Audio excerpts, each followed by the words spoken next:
ওয়াসসালাতু ওয়াসসালামু আলা রাসূলিল্লাহ ওয়া আলা আলিহি ওয়া আসহাবিহি আজমাইন। রব্বি ইশরাহ লি সাদরি ওয়া ইয়াসসির লি আমরি ওয়াহলুল উকদাতাম মিন লিসানি ইয়াফকাহু কাওলি।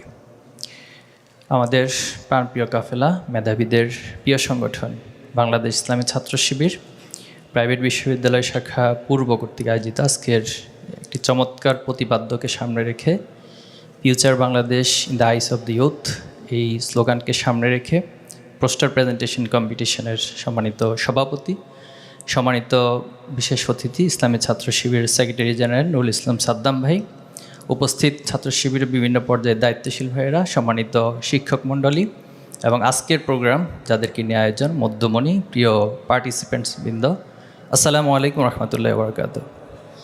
সবাই ভালো আছেন আপনারা? আলহামদুলিল্লাহ, সেই সকাল থেকে আপনারা আছেন, প্রেজেন্টেশন করেছেন, এরপরে সম্ভবত কম্পিটিশনের জন্য এক্সাম, অনেক কিছু ভাইবা অনেক কিছু দিয়েছেন। তো সব মিলে আল্লাহ শুকরিয়া আদায় করছি, আমরা প্রোগ্রামের একেবারে শেষ প্রান্তে এসে পৌঁছতে পেরেছি। ইতিমধ্যে বেশ আলোচনা হয়েছে, ঠিক না? একাডেমিক সাইড থেকে আমাদের শিক্ষকরা আলাপ করেছেন, আমাদের দায়িত্বশীল ভাইরা খুব চমৎকার কথা বলেছেন, সেক্রেটারি জেনারেল কথা বলেছেন। তো আমি বেসিক্যালি 3টি পয়েন্টে বলতে চাই। প্রথমত, আজকের এই প্রোগ্রাম আমরা কেন আয়োজন করছি, একটা মজার তথ্য দিই।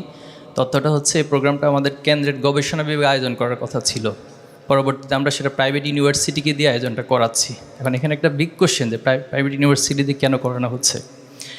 আমাদের যেটা সমাজে পারসেপশন, যে প্রাইভেট ইউনিভার্সিটি মানে হচ্ছে ওনারা কিছু কর্পোরেট জব করবেন, ওনাদের বাংলাদেশ নিয়ে, ফিউচার বাংলাদেশ নিয়ে খুব বেশি চিন্তাভাবনা নাই, ওনারা পলিসি মেকিংয়ে কোনো অবদান রাখার সুযোগ নাই, কোনো একটা জব হইলেই হবে, এরকম একটা কনসেপ্ট আমাদের সমাজে বিরাজ করে। আমি জানি না আপনাদের কাছে এটা করে কিনা। করে। সেকেন্ড হচ্ছে, খুবই খারাপ একটা শব্দ বলতে হচ্ছে আমাকে, যে প্রাইভেট ইউনিভার্সিটি মানে হচ্ছে ওনারা ফার্মের মধ্যে থাকে, এরকম একটা কনসেপ্ট সমাজে ছড়িয়ে দেওয়া হয়। কিন্তু আমরা দেখেছি 2024-এর জুলাই আগস্টে এই কনসেপ্ট টোটালি ব্রেক করছে, এটা ডাউনে চলে গেছে।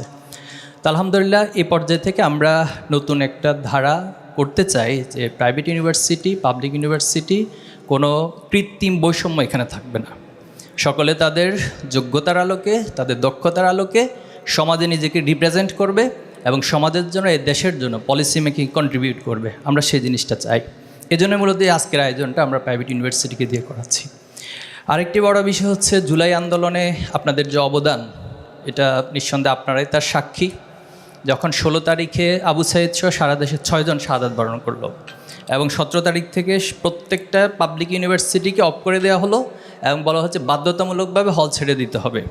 তো এই যেরকম একটা কন্ডিশন ছিল, তখন বেসিক্যালি আমরা যারা আন্দোলনের সাথে সম্পৃক্ত ছিলাম অথবা পলিসি মেকিংয়ে আমরা যারা ছিলাম, তখন আমরা অনেকটা আশাহত হচ্ছিলাম যে আসলে কি আমরা এত জীবন, এত রক্ত এভাবেই করেই সব কিছু ম্লান হয়ে যাবে, প্রত্যেকটা ইস্যু কি এভাবেই করে মাটি হয়ে যাবে, বারবার কি আমরা শুধু জীবন দিতে থাকবো? কিন্তু একটা অভাবনীয় লক্ষণ আমরা 18 তারিখে দেখলাম, যে প্রাইভেট বিশ্ববিদ্যালয় শিক্ষার্থীরা রাজপথে নেমে আসলো এবং সেদিন শুধু প্রাইভেট ইউনিভার্সিটি না, সারা দেশে 25 জন শাহাদাত বরণ করেছে।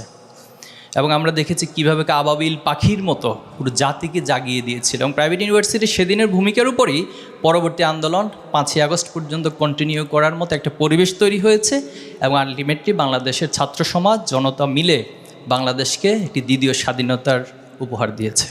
এজন্য আমি প্রাইভেট ইউনিভার্সিটির শিক্ষার্থীদের প্রতি সবসময় কৃতজ্ঞতা প্রকাশ করি এবং আজকেও করছি। এবং আমরা ভবিষ্যতেও চাই যে শুধুমাত্র কিছু পারসেপশন কনসেপ্টের উপরে প্রাইভেট ইউনিভার্সিটিকে যেন কর্নার করে রাখা না হয়, বরং এই সমাজের, এই রাষ্ট্রের পলিসি মেকিং থেকে শুরু করে রাষ্ট্রের প্রত্যেকটি জায়গায়, রাষ্ট্র পরিচালনার ক্ষেত্রে প্রাইভেট ইউনিভার্সিটির ভাইয়েরা, বোনেরা অবদান রাখবেন ইনশাআল্লাহ। আমার শেষ পয়েন্ট হচ্ছে, এই বাংলাদেশ স্বাধীনতা সার্বভৌমত্বের জন্য যুগ যুগ ধরে শুধু জীবন দিয়ে আসছে। সেই ব্রিটিশ উপনিবেশ থেকে শুরু করে যদি আমরা চিন্তা করি, প্রত্যেকটা ইতিহাসে শুধু জীবন দেওয়ার, রক্ত দেওয়ার ইতিহাস। একটা জীবন দেয়, রক্ত দেয়, নতুন একটা আশা জন্ম নেয়, আবার পিছন থেকে সেটাকে কোনো একটা প্রক্সি শক্তি সেই অর্জনগুলোকে ম্লান করে দেয়। তা আমরা জুলাই আগস্টের পরেও খুব চমৎকার স্বপ্ন দেখেছিলাম। 71-এর ইতিহাসে আর না যাই, সেই ইতিহাসগুলো আপনারা জানেন।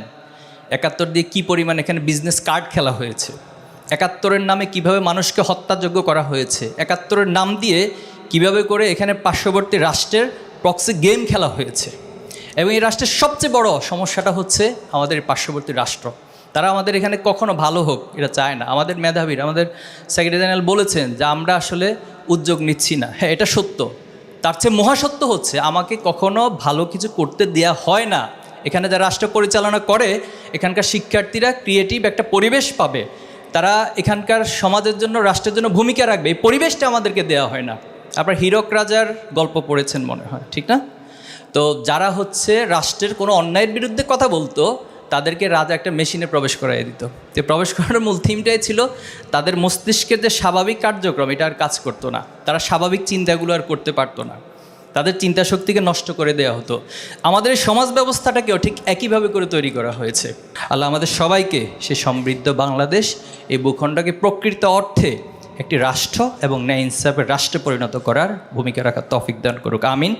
যারা আজকের আয়োজনে সম্পৃক্ত ছিলেন, কষ্ট করে আয়োজন করেছেন, তাদেরকে অনেক অনেক ধন্যবাদ।